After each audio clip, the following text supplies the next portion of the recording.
Dios nos ha guiado con fidelidad hasta aquí y hoy nos invita a dar un paso más, a avanzar con fe para conquistar lo que Él ya nos ha prometido.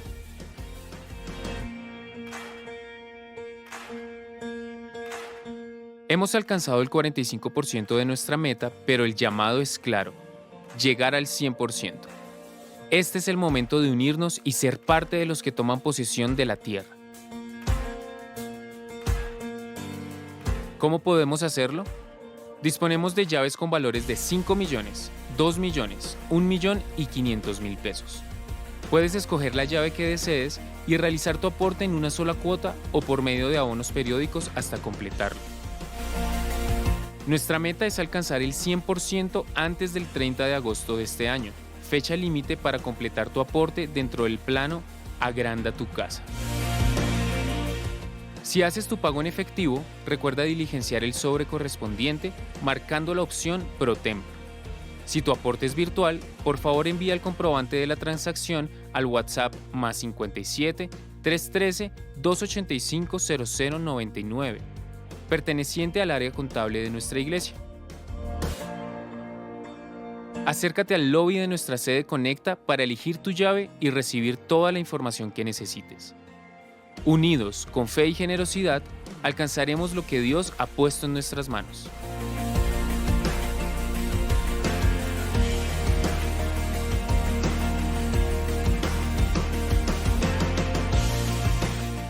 Les bendigo, amada iglesia.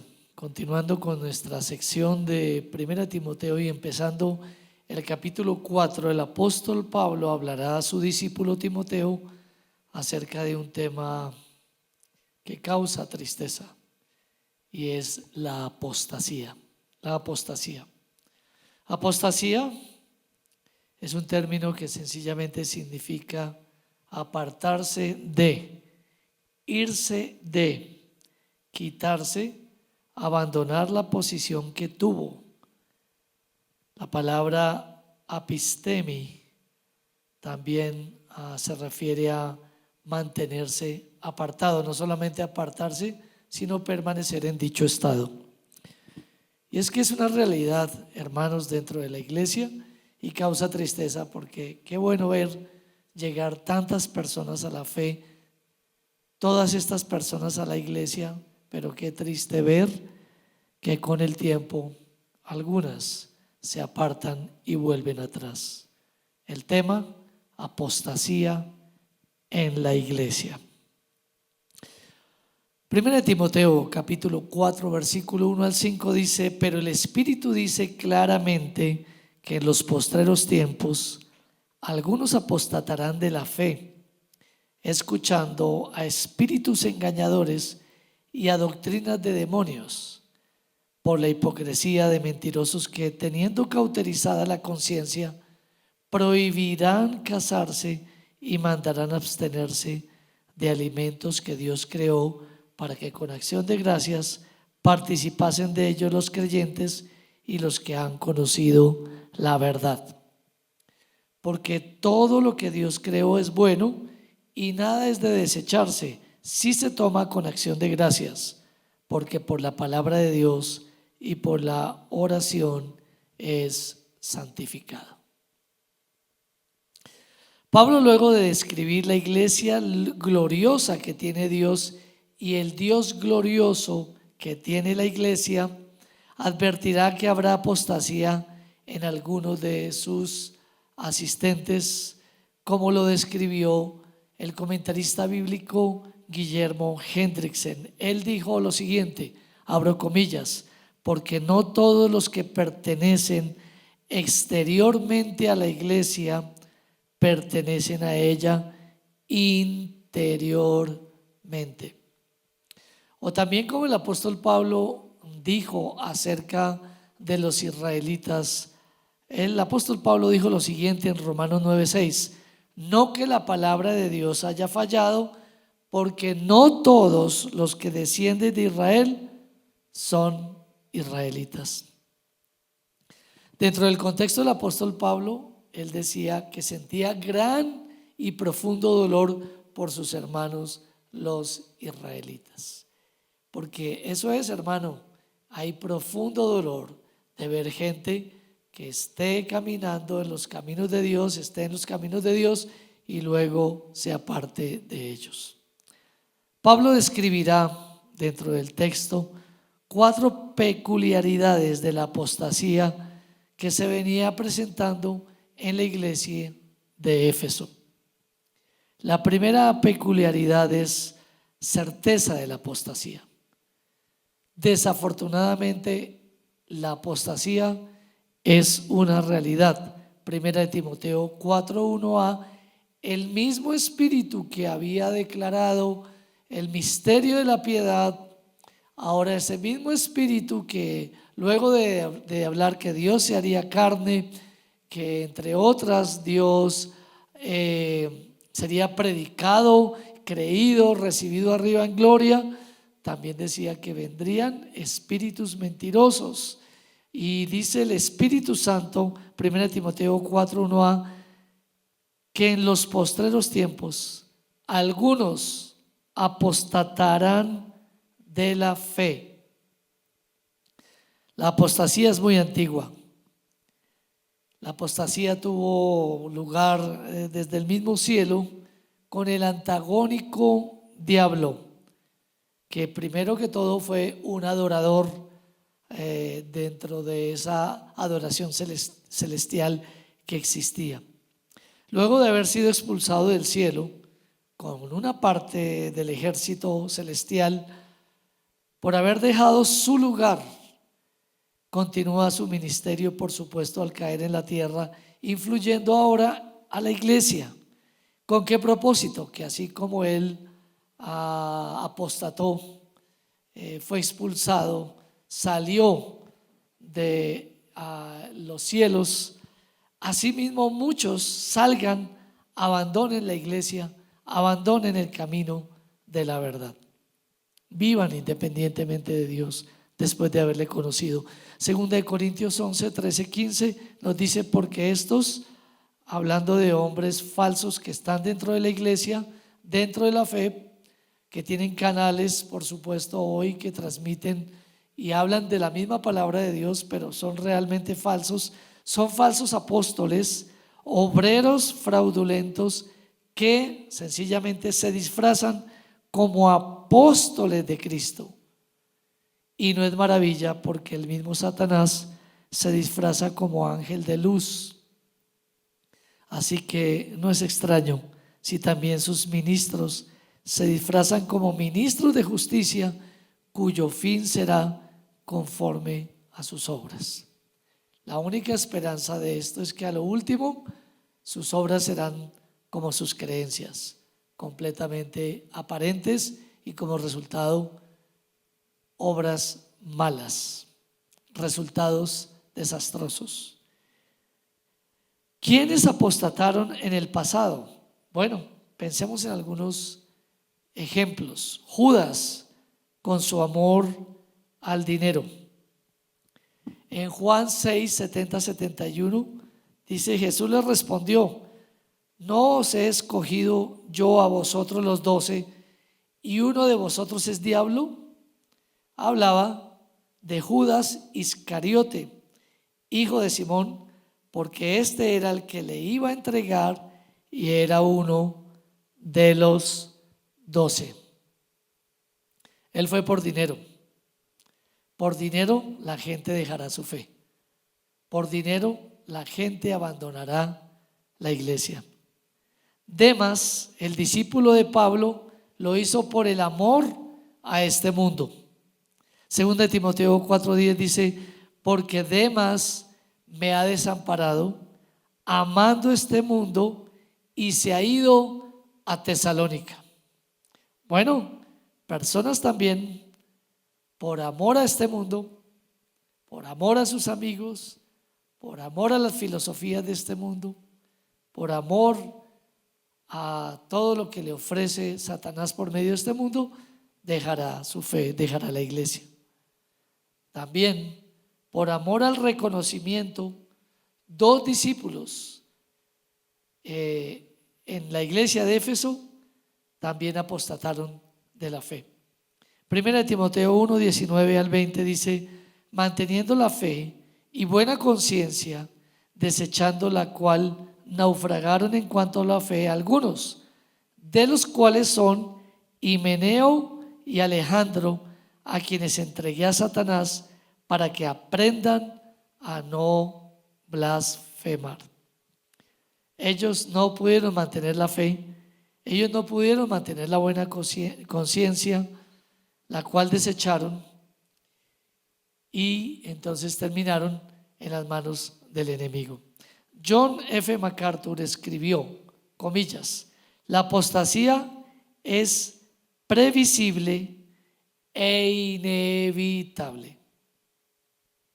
Previsible e inevitable.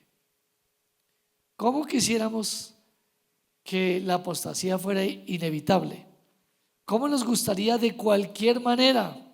Como lo hizo el Señor enseñando de día, de noche, como lo hizo el apóstol Pablo, permanentemente, luchando con lágrimas, por medio de la palabra, por medio de la oración, por medio de la exhortación, que esto fuera suficiente para que la gente no saliera. La palabra de Dios es pura, es perfecta, pero la respuesta del ser humano, que no ha sido realmente escogido, es previsible. Desde el Antiguo Testamento hubo relatos de la apostasía con todas sus consecuencias, así como en el Nuevo, por lo cual, aunque es muy triste vivirla, experimentarla dentro de nuestros muros, no debe sorprendernos. No debe sorprendernos. Debemos sufrirla, debemos orarla. ¿Cuánto afecto tenemos, hermanos, por las personas? ¿Cuánto nos une a ellas la oración? ¿Cuánto nos une a ellas en la predicación, el consejo? ¿Cuántas victorias tuvimos en momentos con estas personas? Pero qué triste verles salir y, claro, ver que nunca más aparecen, no solamente en nuestras iglesias locales donde ellos estuvieron con nosotros, sino en ninguna iglesia. Qué dolor. Pablo describe 4 peculiaridades de la apostasía que se venía presentando en la iglesia de Éfeso. La primera es la certeza de la apostasía. Conforme leímos, hermanos, el Espíritu dice claramente que en los posteros tiempos algunos apostatarán de la fe. Esa es la certeza, será inevitable. Número 2, comienzo de la apostasía. La apostasía llega de 2 formas. Y Hechos 20, 29, 30, hablando del comienzo dentro de la iglesia, dice: porque yo sé, el apóstol Pablo despidiéndose de los hermanos de Mileto, yo sé que después de mi partida entrarán en medio de vosotros lobos rapaces que no perdonarán al rebaño. Y segundo, de vosotros mismos se levantarán hombres que hablen cosas perversas para arrastrar tras sí a los discípulos. Serán momentos difíciles de personas que no vamos a reconocer en su actitud. Nos va a parecer increíble lo que están ahora pensando, increíble la actitud que ellos tienen, increíble lo que ellos están haciendo. No lo podremos casi que creer. El diablo nunca dejará de hablar, hermanos, por medio de espíritus engañosos, usando mal la Sagrada Escritura. Se valerá de ella, y los que dejan de leer, los que dejan de meditar, los que dejan de practicar la palabra de Dios, terminarán escuchando al diablo. Los que dejan los que no continúan transformándose o dejándose transformar, hermanos, los que no continúan renovando su pensamiento en la palabra de Dios, terminarán escuchando al diablo. 1 Timoteo 4, 1b al 2 dice, el Espíritu dice claramente que algunos apostatarán de la fe. ¿De qué manera? Aquí viene: escuchando a espíritus engañadores y a doctrinas de demonios. Eso es, por la hipocresía, la doblez de mentirosos que, teniendo cauterizada la conciencia. Estas personas, al cansarse de la sencilla verdad, porque eso pasa, se cansan de escuchar la palabra sencilla, se van a aferrar a las herejías, a las propuestas nuevas que tienen otros grupos usando la palabra de Dios. Hebreos 3:12 dice: mirad, hermanos, que no haya en ninguno de vosotros corazón malo de incredulidad para apartarse del Dios vivo. Corazón malo para apartarse de las sagradas escrituras. Que no haya en ustedes un corazón así. Es posible que dejemos la sagrada escritura, practicamos el pecado, por supuesto perdemos la sensibilidad espiritual. Luego terminamos escuchando espíritus engañadores que, posándose en filósofos, en profesores, en guías, en coaching, en influencers, contaminan generaciones. Y así sucede, hermanos, aliados en la música, el deporte, el yoga, el baile, la moda, el humor, etcétera, etcétera.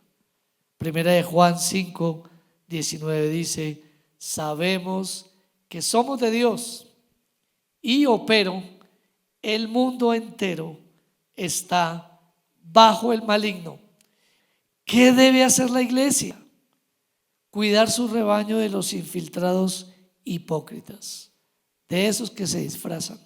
Deuteronomio 13:12 y 13 dice: si oyeres que se dice de alguna de tus ciudades que Jehová tu Dios te da para vivir en ellas, que han salido de en medio de ti hombres impíos que han instigado a los moradores de su ciudad diciendo: vamos y sirvamos a dioses ajenos que vosotros no conocisteis. Esa es la intención del enemigo. Dentro de las 4 peculiaridades de la apostasía en la iglesia encontramos la certeza de la apostasía, el comienzo de la apostasía, y ahora miremos el contenido de la apostasía. El contenido de la apostasía puede ser variado, hermanos, pero vamos a nombrar y a centrarnos en este contenido particular que enfrentaba el apóstol Pablo. Contenido que para nosotros quizás hoy no estemos viviendo, o no en todas las personas. Una pequeña población está viviendo ese contenido de apostasía, ¿verdad? Pero estamos enfrentando variados contenidos, ataques, filosofías hoy. Pero miremos el que sucedía en la iglesia de Éfeso. Primera de Timoteo 4:3. Este era el asunto. Prohibirán casarse y mandarán a abstenerse de alimentos que Dios creó para que con acción de gracias participasen de ellos los creyentes y los que han conocido la verdad. Era un grupo particularmente judío. Satanás atacaría a la iglesia no con temas de la salvación, por la gracia, por medio de la fe o de la Trinidad. No, él sabía que esas verdades estaban firmes. La mediación, la única mediación ante el Padre, Cristo. Él sabía que estas verdades estaban completamente, ellos estaban fundamentados en estas.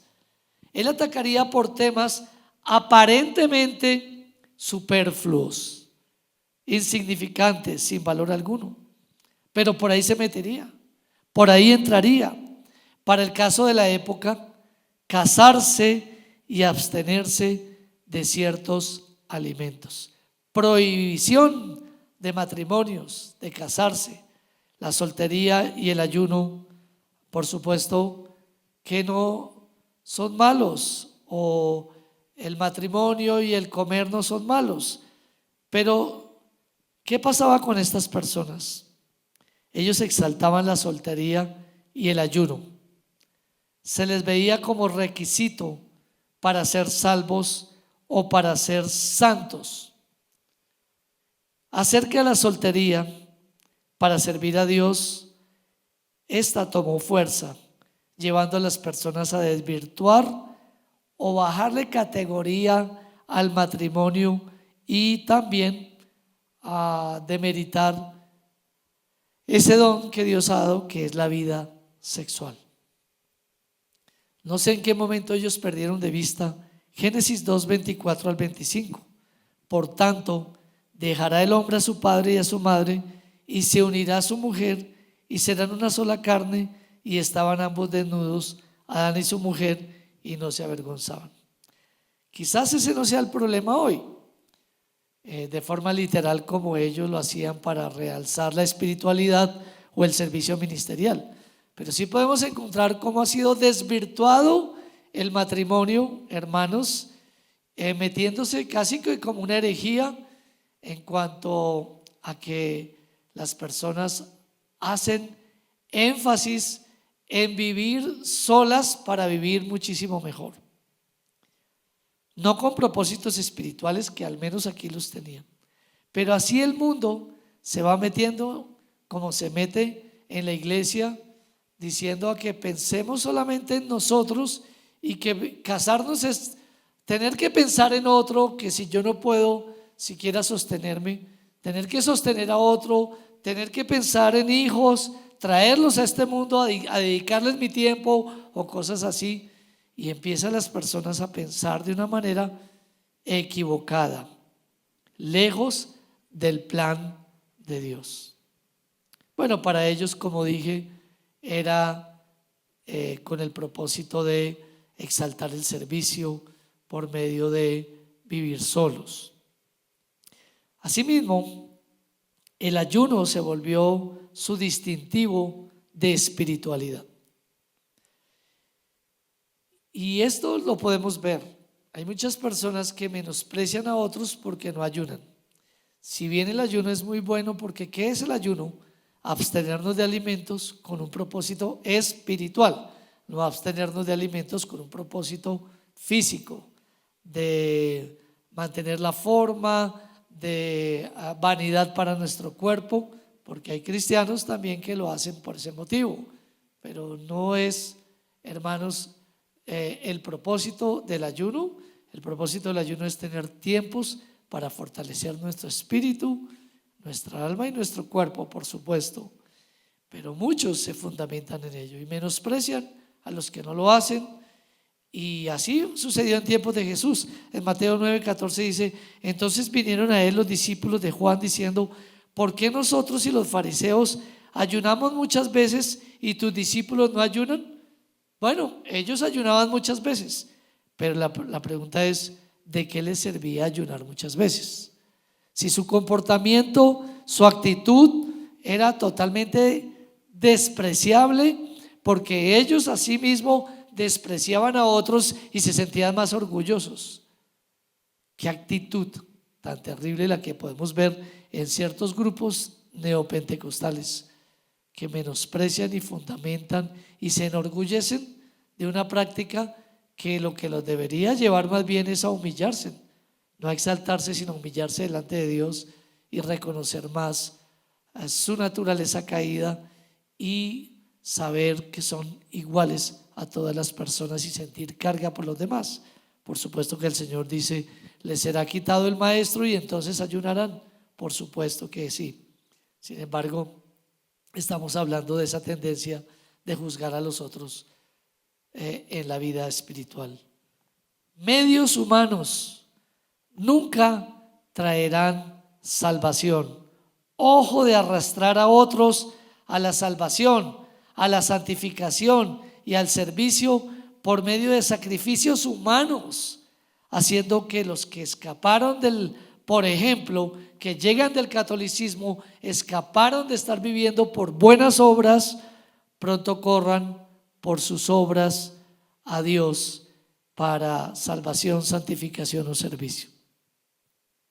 En este contexto, exclusivamente en este contexto, Colosenses 2, 20 al 23 dice: pues si habéis muerto con Cristo en cuanto a los rudimentos del mundo, ¿por qué, como si vivieseis en el mundo, sometéis a preceptos tales como No manejes, ni gustes, ni aun toques en conformidad a mandamientos y doctrinas de hombres, cosas que todas se destruyen con el uso.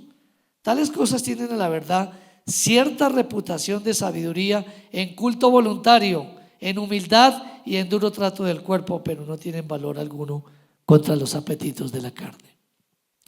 Dentro de las 4 peculiaridades de la apostasía: número 1, certeza de la apostasía; número 2, comienzo de la apostasía; número 3, contenido de la apostasía; número 4, censura a la apostasía. El apóstol Pablo entonces centra su enseñanza y dice: porque todo, 1 Timoteo 4, 4 al 5 termina esta sección, porque todo lo que Dios creó es bueno y nada es de desecharse si se toma con acción de gracias, porque por la palabra de Dios y por la oración es santificado. El matrimonio es santificado. Las relaciones sexuales dentro del matrimonio son santificadas. El consumir alimentos con acción de gracias, teniendo limpia conciencia, sin ser estorbo o tropiezo a otro, con acción de gracias se puede comer, porque por la palabra de Dios y por la oración es santificado. En esa relación encontraremos paz. En esa oración y lectura de la palabra y acercamiento a Dios encontraremos el disfrutar de esta vida. Dios creó el matrimonio y le pareció en gran manera bueno. Génesis 2:18, dijo Jehová Dios: no es bueno que el hombre esté solo, le haré ayuda idónea para él. El matrimonio es una bendición, que si nos casamos disfrutemos del placer que hay en el matrimonio que Dios bendijo, y dentro del matrimonio podamos disfrutar de la vida sexual.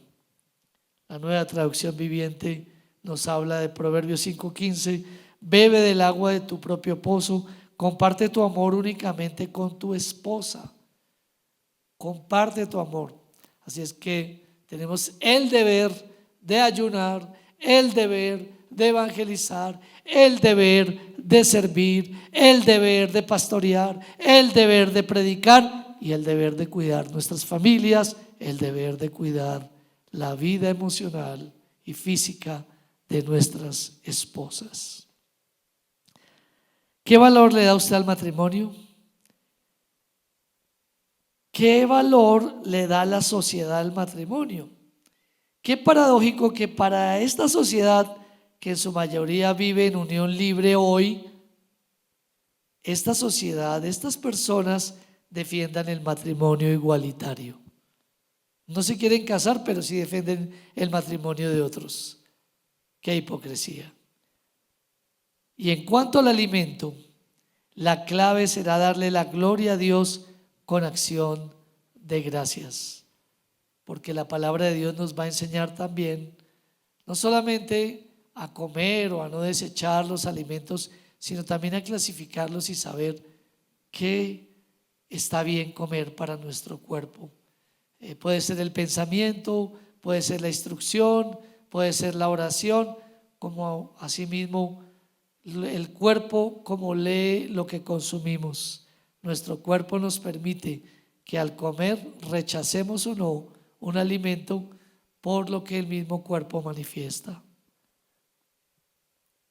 Primera de Corintios 10:31 dice: si pues coméis o bebéis o hacéis otra cosa, hacedlo todo para la gloria de Dios.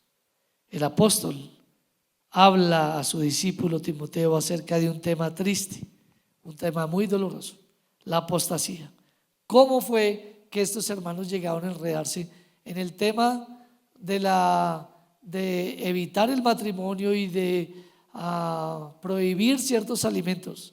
Pero así también hoy la iglesia se involucra en otros temas, hermanos, que se alejan de la palabra de Dios y que parecen aparentemente superfluos, sencillos, pero que lentamente nos van alejando de la palabra de Dios. Como dice, las pequeñas zorras dañan los viñedos, y el diablo sabe que no puede ir de frente, sino tiene que ir por detrás, por los lados. No vivamos de cualquier forma nuestra fe cristiana. estemos alerta, tengamos cuidado. Que Dios nos libre, hermanos, de ser nosotros apóstatas. Y cuánta tristeza hay de ver, hermanos, la apostasía en la iglesia. El Señor nos guarde. Bendiciones.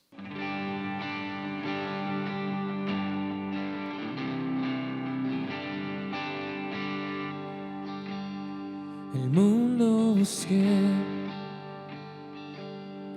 y no pudo llenarme. Ningún tesoro que pueda ganar me saciará. Mas llegaste tú, me diste vida nueva y cada deseo se cumplirá aquí en tu amor. Oh, no hay nada, nada mejor, no hay nada, nada mejor, oh, no hay nada, nada mejor que mi Dios.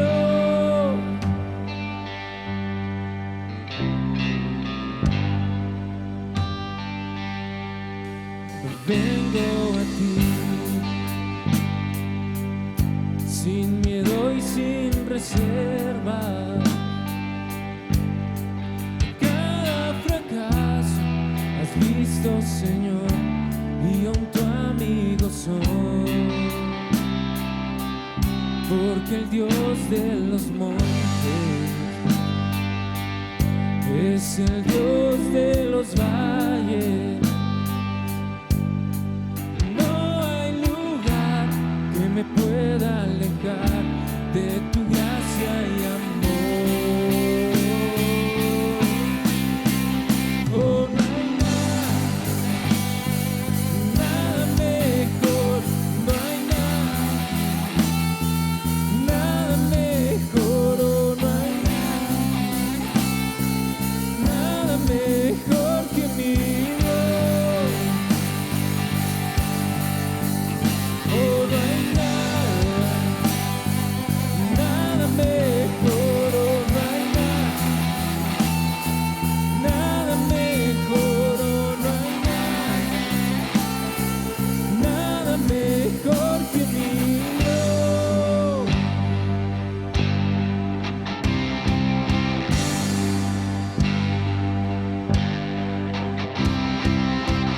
Cambias lamento en danza,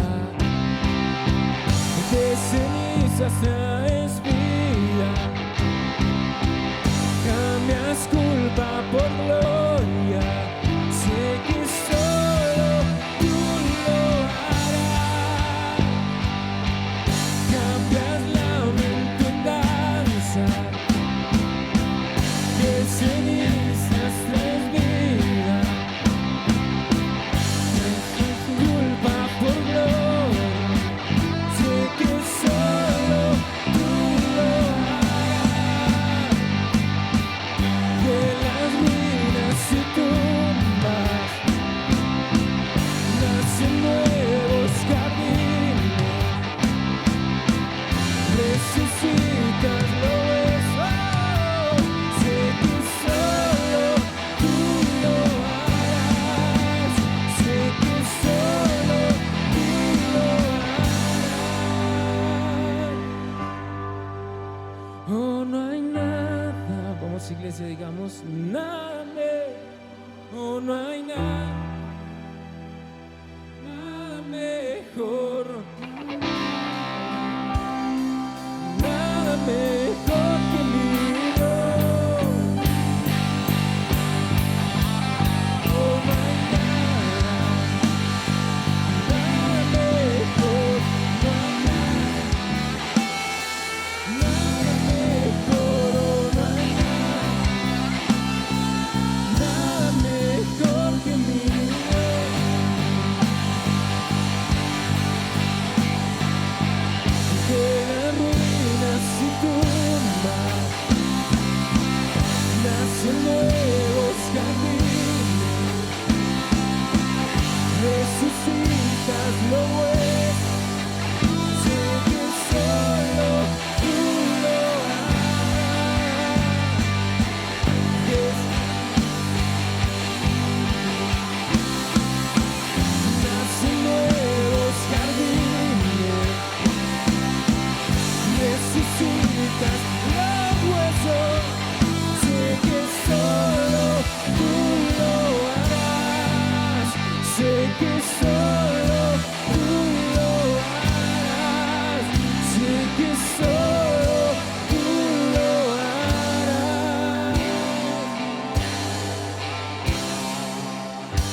Y tómese un minuto para pensar en eso que usted necesita en la vida de Dios, algo específico.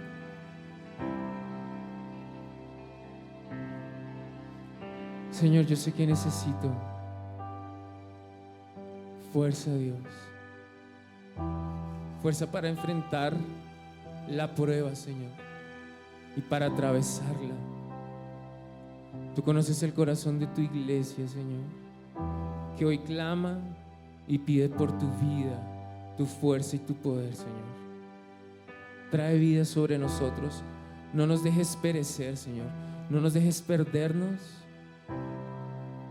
en medio de lo que vivimos, sino vuelve nuestro corazón al tuyo, a tu voz, a tu palabra, Señor, a la oración, Dios. Así te entregamos, Señor, este tiempo, Dios. Así te entregamos nuestra vida hoy, Señor, para que tú obres en nosotros. Descansamos, Señor, en tu presencia, en el nombre de Jesús. Amén.